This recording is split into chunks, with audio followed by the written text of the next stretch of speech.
Welcome everyone! Wow, Stacey, this is my presenting space and that's your presenting space. Okay, Rog, let's present the final episode of Boot Up, shall we? Final episode. I'm afraid so. But if the show finishes, I'll lose my celebrated status. No more dating Angelina Jolie, or trips to the moon, or dinners with Barack Obama. You know, calm down, Rog. I'm sure something will come your way on your autocue because this one is automatic, systematic, hydromatic. Until then, though, let's start at the very beginning. It's a very good place to start. Actually, you know, Rog, as it happens, when you read your autocue, you begin with A, B, C. And when you sing, you begin with Do, Re, Mi. Ah, get it now, Stacey. Today's show is all about musicals, right? How is this then for you? Check out the awesome lineup we have for today's show because we want you to have the time of your life. Ah, see what you did there. Well, to ensure you have the time of your life, I'm Stacey Roche. And I am Raj Ahmed, a sweet transsexual from Transylvania. Oh, they just keep on coming now, don't they, Raj? Boot Up is coming live to you on HBTV, broadcasting from the television studios at the Hull College Group. That's right, we are Year 2 students from the BTEC National Diploma in Media Production course. This breakfast show is our final year project and our final day. We are very excited to come to you live from our own studios. Our last day indeed, but the show must go on. Since we have another 26 minutes to fill, here is what's coming up. What's happening, everybody? We say thank you for the music in motion, and we review some classic albums.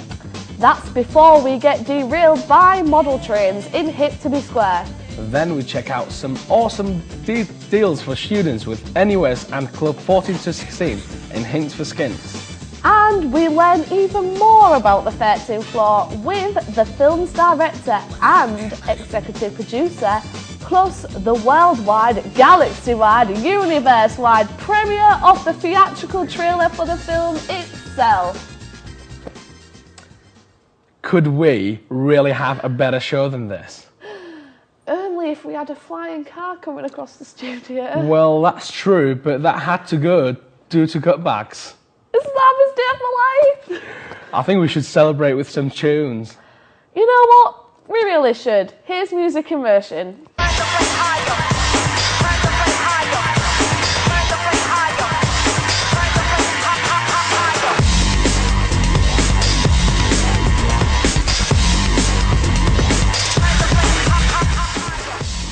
So, what have we got today then, Raj? Today we're going to review a few classic albums. To start with, it is Michael Jackson's masterpiece, Thriller. Honestly, this doesn't really need much of an introduction. Before Michael Jackson was famous for his wacky behavior, he was famous for his music with massive tunes such as Beat It and the awesome title track. Thriller secured Mr. Jackson's peace as the king of pop. If you haven't heard it, you should kick yourself and then grab a copy of it. You won't be disappointed. We give it 9 swishes out of 10. Our second classic album is also a real corker. Queen were known worldwide for their amazing tunes for nearly 2 decades, and their early years are documented in the terrific collection Queen Greatest Hits 1. On this album, there are classics such as Bohemian Rhapsody and Another One Bites the Dust. This is definitely an album that is a killer and no filler. And this is why we're giving it a well-deserved 10 swishes out of 10. Finally, we bring you the album that made prog rock cool. It is Pink Floyd's classic, The Dark Side of the Moon. Taking music to another level, the music includes things never been before in rock music, such as jazz piano and vocal choirs. Considering it came out in the 1970s, this album is way ahead of its time, and it's no surprise that in the UK and the USA, 1 in 10 houses contain a copy of the album. We give this legendary piece of work 11 swishes out of 10. It is that good, it went way off the scale. So, what's your favourite album all time? My favourite album has to be from my favourite band, The Battle of Los Angeles by Rage Against the Machine. Is that like a rock or pop? I don't think I've heard of that before. It's on a general scale, it's classed as like a metal rap kind of thing band, but like in every song they kind of cross over, you know, to genres and different subgenres. What about you? What's your favourite album? Well, at the moment, I think my best album will have to be Lady Gaga, which is The Fame. All right, and why is that? I don't know, I think it's so futuristic and I just think it's incredible. I mean, I love futuristic music and this one's like latest, it's like a new release and it's just, all the songs, they're all different and it's just a curved sense as well and also just Lady Gaga herself, she's just amazing. Absolutely. So are you more into like the pop scene in music in general? It depends because I tend to like things which I like because I mean some of the music what I like people don't find it popular at all but I like rave about it. I think it's absolutely amazing, but other times I like music which everyone else likes. That's right, there's a lot of albums out there, but I think some classics they just never go away. Oh, Queen, yeah, but like we were saying about Queen, that is absolutely amazing. They're just alive, aren't they? All the time. But yeah, I mean, you know, but you don't always stick to one album though, you know, there's always like different albums, you know. Sometimes, you know, an album becomes your favourite and then another album comes on and you're like, oh, I quite like this one. I think that they should just really release everything just, you know, when you see the music video. Because I'm tired of waiting. Well, that's all the music I can handle. Let's get ready for more cool stuff though. That's right, it's time for us to get on nerdy with Hip to be Square.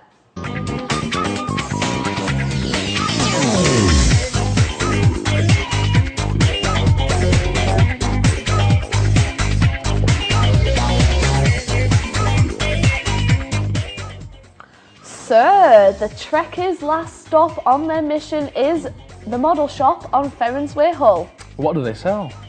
I don't know. Take a guess. Is it another bookshop? You know, part of me is glad this is the last time we shall ever work together. Anyway, here it is, and remember, nobody puts a geek in the corner. Today's topic is about models. I'm standing outside the model shop on Ferrens Way. I'm here to shed some light on this subject. Hi, I'm here with Alan, and he's the owner of this shop. It's nice to meet you. Hello. I was just hoping you could shed some light on the models. Do you think models are popular? Yes, they are very popular. What draws people to buy and collect models? There are various reasons. Some people buy them because they're buying a representation of what they have or what they would like. Some people might buy a model car, and because they've got a Vauxhall Vectra they want a model of it to sit on the shelf. Or it might be something that they've had in the past, like they may have had a Ford Anglia when they were a child and they want one of those. It could also be something they use, like a model bus which goes up to the same place, same destination as they work or where they live. It passes their house, something like that. Could also be just something that they want to spend time making. Can models be used for educational purposes? They can, yes. If pupils were to make a model kit, for example, then they're going through a process, and it's learning about that process and the dexterity of actually doing it. We have one teacher who comes in and buys balsa wood, and what he does is he gets his pupils to manufacture aircraft. So at the end of the process they've got something that flies, and they've got science in there, they've got mathematics and all sorts of things. What interests you in models? Well, I've had an interest since I was young. I remember going to the post office with my old sixpence and buying a Matchbox car in the 1960s, and I've had an interest ever since. Buying models and collecting models is classed as sort of geeky. How would you persuade other people that it's not? Well, it's cool to be geeky now. So how do you convince people that it's cool to buy? Well, I think you've got Now it's about being an individual and being able to do what you want with your money. And so does it matter whether someone else thinks it's geeky or not?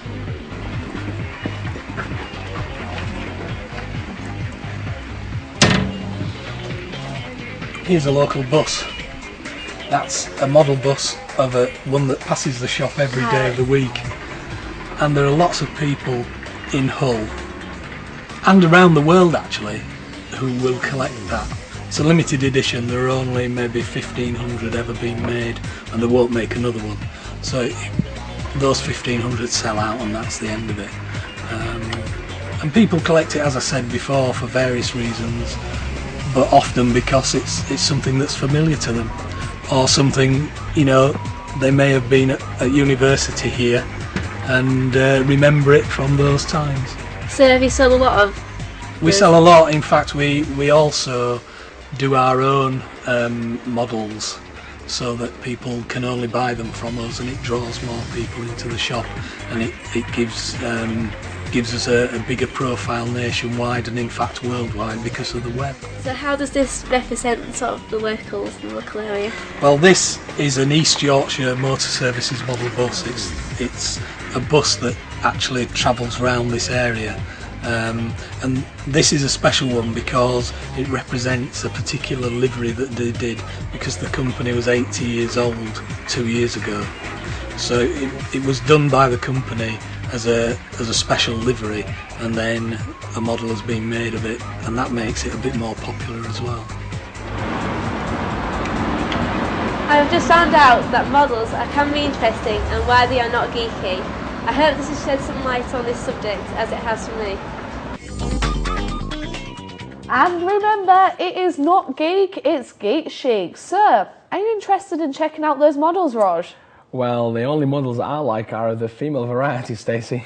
So you wouldn't try building a model kit then? Well, no, I'd just end up in casualty, just like when I tried cooking jigsaws and chess. Plus, you'd probably glue yourself to the furniture. You know how hard it is. It's like a needle pulling thread. Oh dear. A female, dear. Let's not get into this. Rate a drop of Golden Sun, shall we? Well, for now, let's have some yesterday's news. We go back to the beat with the sound of the street. We go back to the beat with the sound of the street. We go back to the beat with the sound of the street. We go back to the beat with the sound of the street. Back to the beat. And your face. So, yesterday's news. What news have you got for us, Stacey? Oh, I have the Yorkshire National newspaper, Yorkshire Post, and top story is Coronation Street star Mikey North's new girlfriend, Lauren Filton, watched in horror as the actor had apparently got beaten outside of a club in Scarborough. So they were going for a night out by her ex-boyfriend. And the attacker, who's called Stuart Stocks, was spared by jail despite breaking the star's jaw. What about you, Raj? Well, I've got the Daily Mail, the national newspaper, and the economic correspondent says that the economic recession has ended in Britain more than 2 months ago. However, there's still a lot of pain to come to the economy. So that's the top story, one of the top stories on Daily Mail. Also, the superbug MRSA has grown up to 1 in 5 hospitals in the NHS, and even though they've spent £120 million in trying to crack this epidemic, but unfortunately it's kind of getting worse as well. Alright, and there's Gordon Ramsay, the international celebrity, has been forced to apologise by his mother after he made some cruel remarks on an Australian TV host. So he was forced by his mother to apologise after he made all those cruel comments. That was the yesterday's news. Well, we've just got some breaking news in for the media department of college. Here down the grapevine, we are told by the Trekkies upstairs says that we have another VT, so let's take a look. Wanted, Rick Savage, for crimes against plucking his eyebrows in a public area. We have some footage from the scene of the crime. Let's take a look. Look how he goes. Is it Rick Kinney? Please approach with caution if seen, as you might get tweezed. He's often seen with his army ready to attack.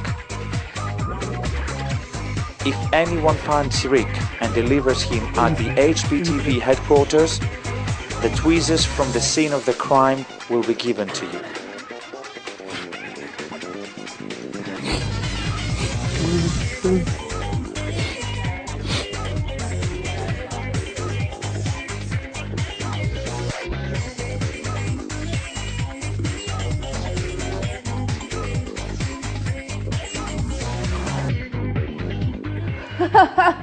Didn't saw it coming. Now it's over to our peroxide-headed being, the brief barometer.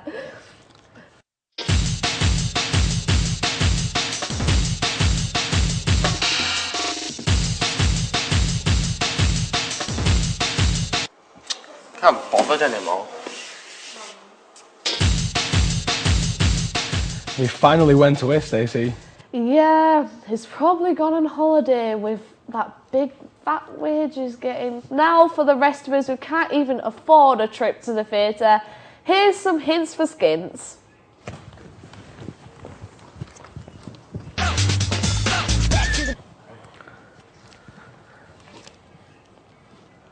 So, Bosh, do you have an NUS card? Nope, can't say I do. Then you're a fool. Why am I a fool? What's so special about it? Well, the NUS card can really help you out by giving you big discounts on all the stuff you like or you need. Sounds really interesting. And it is. And to explain it further, along with the equally cool club 14 to 16, it's the fabulous Greg from the Student Union Association. Before we go into the interview with Greg, since the theme of our show today is musicals, which is your favourite and why? I'm going to go with Hakuna Matata. Sorry, no, Lion King, because I like Hakuna Matata at the song. Wow. So, welcome to our show. Thank you. Greg, what do the NUS offer for the students at colleges then? The NUS is a voluntary organisation. It's run by students for students to protect the rights and of students in all educational establishments throughout the UK. Sir, what is an NUS card? NUS card is a simple membership card saying that you're affiliated to the NUS that offers a range of discounts on approximately today about 80 locations throughout the UK, 80 establishments throughout the UK. So where will you be able to buy one, or is there anywhere where we need to go? Yep, there's two places you can buy them. You can either buy them here at the college yourself through the NUS, or you can actually go online to nus.org.uk and buy it there. Wow. So, Greg, do the NUS has a location for students to spend their time in at the colleges? That's slightly different. It's not the NUS that actually does that. It's the enrichment team at Hull College, which I'm a member of, that actually provide all the facilities and the enrichment at the college. The NUS is just there to protect the rights of the students while they're at college. So is there a place at Hull College for students from the student union, or for students to go and spend their time in? Yep, there is. Here there's two places. If you are a further education student at Queen's Gardens, you can actually go up to the common room on the 8th floor. And if you're a higher education student, we actually have a facility specifically for the higher education students down at the High Street. Interesting. So, what can the NUS card offer us? Is there anything is there any like shops which can help us with our sub-studies we can get discount for? Yep, there's a lot of places you can go. Most of the places will accept the NUS card and give you at least a 10% discount. There's some places where you go online that will offer up to a 15 or even a 20% discount on such things as books or any educational stuff, as well as fun things such as clothes, cinemas, food, and most importantly to a student, drink. So, as it is a students' union, how does the union actually represent the students at the colleges? There is a union council within the college. They are elected by the students. They can nominate themselves for the posts, and then they can run for council and get voted in. Then after that, they are in the NUS Council of Hull College. Well, thank you very much, Greg. Thank you very much. Thank you. Well then, that seems like all the time we have for. Whoa! Hold on there, Rog. You're missing the coolest part. What? I don't know. Only the 13th floor.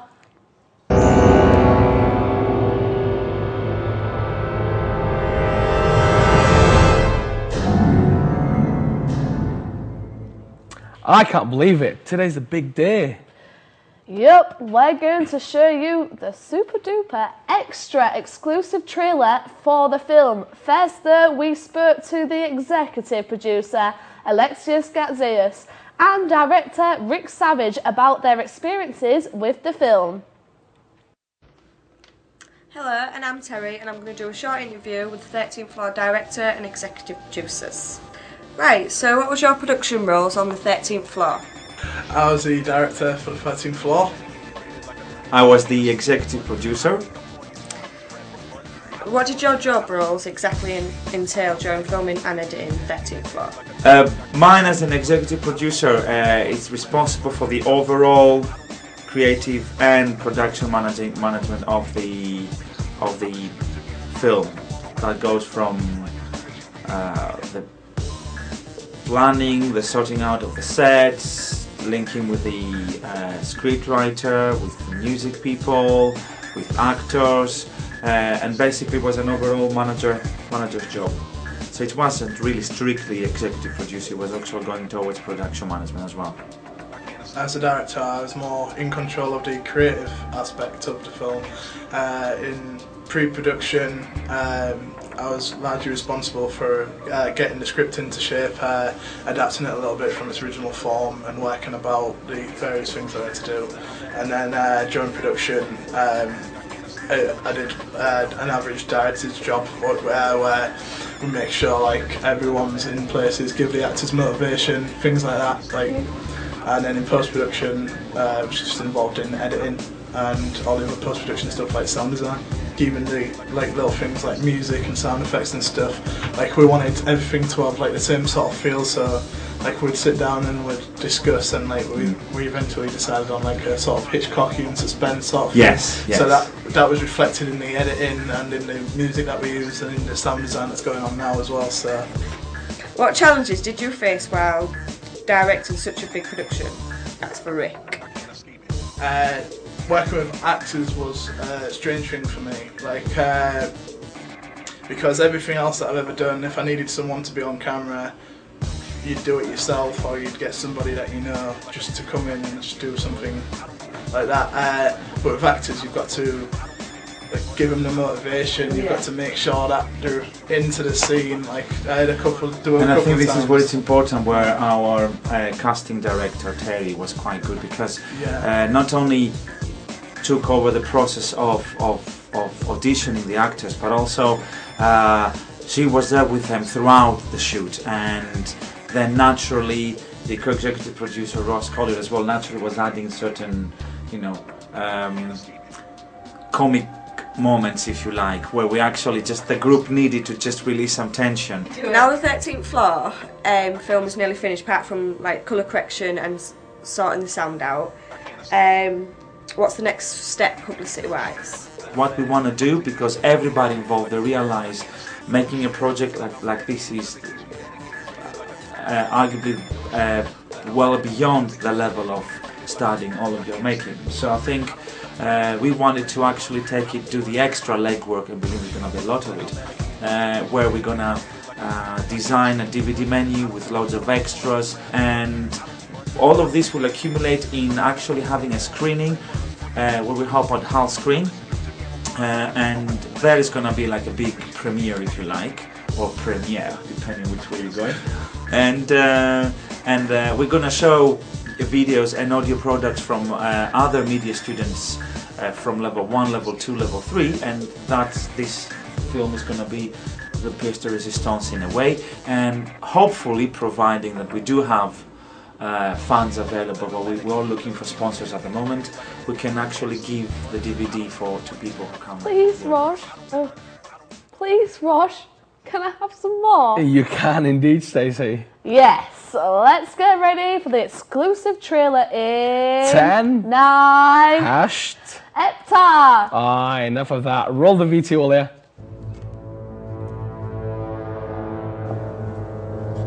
Bollocks to family. Put the frighteners on him now. Remember, love, I've lost a brother as much as you've lost a husband. Are you sure you're going to be alright on your own, Susan? Yeah, I've got some things to do that'll keep me busy. What's happening? I've lost my house and I've lost my husband, and it's all because of you. You've ruined my life and you've sacked my wife. Don't trust a word he says. He's got my Helen pregnant. Now I found out the that's given her the boot. It's time to finish this. Let's just say the afternoon's going to bring a few surprises.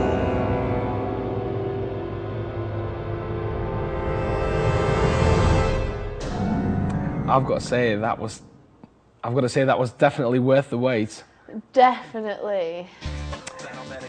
We are really nearly over with today's episode, and to be honest, the rest of the show, You know what? I've loved this show. I've absolutely enjoyed it. You know, it was hard work, I'm but so upset that it's about to be over. I know we really want it to go on, don't we? You know, it's we've been here since like 6 o'clock, and you know, worked till late. However, I've really enjoyed it. You know, right? It's not just us who have brought the show to you. Do you know? Without these guys, and the control room and the floor. Absolutely, because this was you know, it was a collective work. It was a very collective work, and like Stacey said, you know, it's not just us. We're not the most important part. They are. Absolutely. On the floor we have Shane Simpson. On sound, on camera 1 we have Sadie Kelly. On camera 2 we have Josh. And on camera 3 we've Barker. got.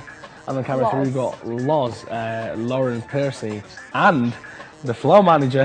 Terry Hampshire. Miss. Absolutely. She's the boss. Right. We also like to thank people in the control room, don't we? We've got Chloe on BT, and then we've got Spenny on AutoCue, and then we've got Rick, who is our fabulous director. Can you think of any more? Rachel White, our producer, and also Tim Wildman, who's done all the graphics for us. And Alex and James, of course. But the people who we need to thank the most is Alexis Garzias and Lee Harvey. Absolutely. And all of the tutors, including Sue. Also, we would like to... Special mention, we'd like to thank Emily. She's been here, like, we've had makeup problems, she's been patching us up and everything.